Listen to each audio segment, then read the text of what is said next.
Assalamualaikum warahmatullahi wabarakatuh. Alhamdulillahi rabbil alamin. Assalatu wassalamu ala surafil anbiya'i wal mursalin wa ala alihi wa sahbihi ajma'in. Sahabat ya fata yang dirahmati Allah, meskipun kita pada kesempatan ini belajar melalui daring, stay at home, cukup di rumah saja. Meskipun demikian, semangat belajar jangan sampai luntur. Harus lebih semangat kita belajar dengan menjaga kesehatan kita masing-masing. Sebelum kita masuk pada materi tentang mad pada bab pertama untuk kelas 9 semester 1, mari kita sama-sama membaca Bismillahirrahmanirrahim dan bermunajat kepada Allah, semoga ilmu yang kita dapat bermanfaat khususnya untuk kita sendiri. Amin ya Allah ya rabbal alamin. Baik sahabat ya fata semuanya, kita masuk pada materi mad silah. Apa yang dimaksud dengan mad? Mad ini secara bahasa artinya adalah panjang, sedangkan silah ini artinya adalah hubungan. Nah, kalau menurut istilah, mad silah mempunyai arti apabila terdapat hak dhamir yang berharkat dhamma ataupun yang berharkat kasroh, kemudian terletak di akhir kata dan tidak dibaca wakof, artinya dibaca wasol atau bersambung dengan huruf berikutnya. Artinya hak dhamir ini terletak pada dua huruf, di antara dua huruf. Huruf yang pertama berharkat atau hidup, dan huruf yang setelahnya hak dhamir juga berharkat atau hidup. Ini yang menjadi syarat daripada mad silah. Sekali lagi, syarat daripada mad silah ini ada hak dhamir yang berharkat hu atau hi, kemudian berada di antara dua huruf. Huruf yang pertama sebelum dhamir ini berharkat, dan huruf sesudahnya juga berharkat atau hidup. Contohnya, innahu kana tawwaba. Hu ini hak dhamir yang mempunyai syarat mad silah, karena hu berada di antara dua huruf. Ada nun sebelumnya dan kemudian ada kaf sebelumnya. Nun dan kaf ini dengan keadaan hidup atau berharkat. Nun berharkat fathah dan kaf juga berharkat fathah. Secara hukum ilmu tajwid mad silah ini terbagi menjadi dua macam. Ada yang disebut dengan mad silah qasirah, yang mana kita tahu yang mad itu artinya adalah panjang dan silah ini artinya adalah hubungan. Kemudian qasirah ini artinya adalah pendek. Jadi mad panjang, silah hubungan, dan qasirah ini artinya adalah pendek. Nah, yang kedua ada yang disebut dengan mad silah tawilah. Baik, penjelasan mad silah qasirah ini, yang mana kita tahu bahwa mad ini adalah panjang, silah ini artinya hubungan, qasirah artinya pendek.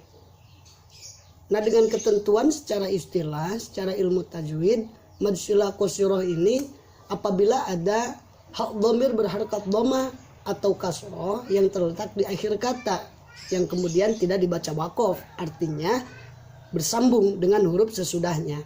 Nah, ketentuan sebelumnya yang disebut dengan mad silah yang menjadi syaratnya adalah hak dhamir ini harus berada di antara dua huruf, yang mana dua huruf ini dengan keadaan hidup atau berharkat. Huruf sebelumnya ataupun huruf sesudahnya mesti berharkat, ya. Nah, kemudian sedangkan kalau hak dhamir setelah hak dhamirnya ini ada hamzah yang hidup, maka tidak termasuk pada mad silah qasirah. Nah, kesimpulannya mad silah ini yang qasirah apabila ada hak dhamir sebelumnya huruf hidup, kemudian setelahnya juga ada huruf yang hidup, kemudian huruf yang sesudahnya itu bukan hamzah yang hidup. Panjang bacaannya satu alif saja atau sama dengan 2 harokat, 2 ketukan. Contohnya lahu ma fis samawati li rabbihi lakanud. Cara bacanya lahu ma fis samawati li rabbihi lakanud. 2 ketukan saja. Ada hu di sana. Lahu ma fis samawati. Lahu, hu-nya itu masuk pada mad silah. Artinya mesti dibaca panjang. Hanya mad silahnya mad silah qasirah. Hanya dibaca 1 alif saja atau 2 harokat. Lahu, kenapa? Karena huruf yang sesudah dhamir hu ini bukanlah hamzah. Yang mana tadi kita bahas, mad silah qasirah ini berada pada di antara 2 huruf. Sesudahnya dan sebelumnya itu mesti hidup. Hanya saja huruf yang sesudahnya itu bukan hamzah. Nah, kalau setelah hu, dhamir hu ini ada hamzah, itu tidak termasuk pada mad silah qasirah. Tapi masuknya pada mad silah yang lain yang nanti kita bahas ke depannya.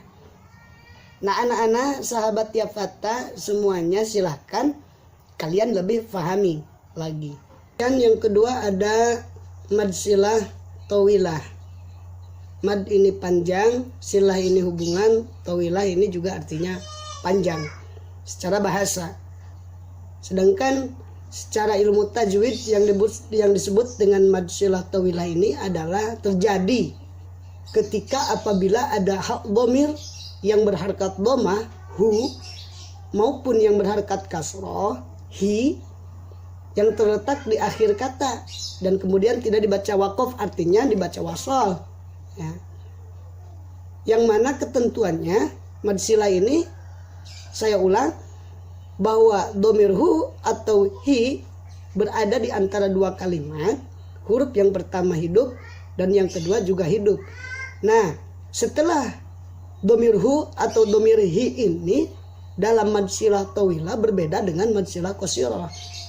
Nah, kalau dalam mad silah tawilah ini apabila huruf sesudahnya itu ada huruf hamzah yang berharkat atau hidup, makanya tadi tidak disebut mad silah qasirah. Tidak disebut mad silah qasirah. Jadi kesimpulan, mad silah tawilah ini apabila ada hak dhamirnya yang berharkat hu ataupun hi, huruf setelah dhamirnya ini ada huruf hamzah yang berharkat. Dalam tayangan berikut ini, lahu illa ma syaa indahu awwab. Nah, ada hu dhamir lahu illa ma syaa. Hu-nya mesti dibaca panjang, masuk pada mad silah. Hanya mad silahnya mad silah tawilah dengan panjang bacaannya 2,5 alif atau 5 harokat saja, 5 ketukan. Lahu illa ma syaa. Pada contoh kedua ada indahu awwab.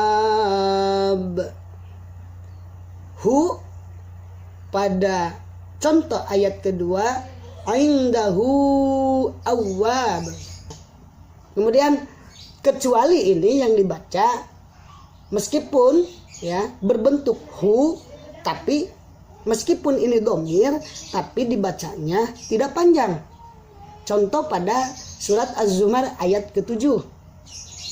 Yardahu lakum. Yardahu lakum. Hu ini tidak dibaca panjang.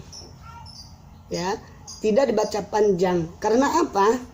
Karena sebenarnya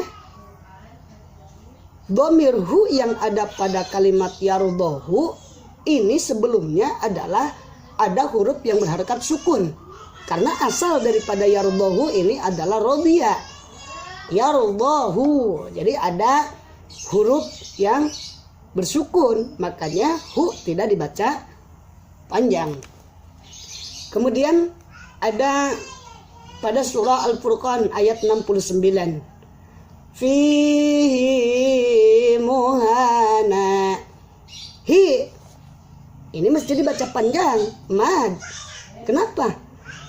Ya, padahal pada ketentuan sebelumnya yang dibaca panjang, hak dhamir yang dibaca panjang itu kalau hak dhamirnya ada di antara dua kalimat, dua huruf yang sebelum dan sesudahnya hurufnya mesti hidup. Sementara fihi sebelum hi ini hurufnya mati atau bersukun. Akan tetapi pada ketentuan lain, karena menurut Imam Hafaz bin Asim mesti dibaca fihi, mesti dibaca panjang karena tauqifi.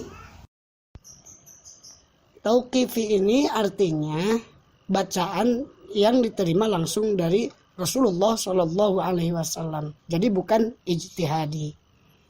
Akhir kata, semoga dapat difahami, dan anjurannya silakan buka lagi referensi dari buku-buku lain atau bertanya kepada teman dekat atau bertanya kepada guru ngajinya ya. Sekian, assalamualaikum warahmatullahi wabarakatuh.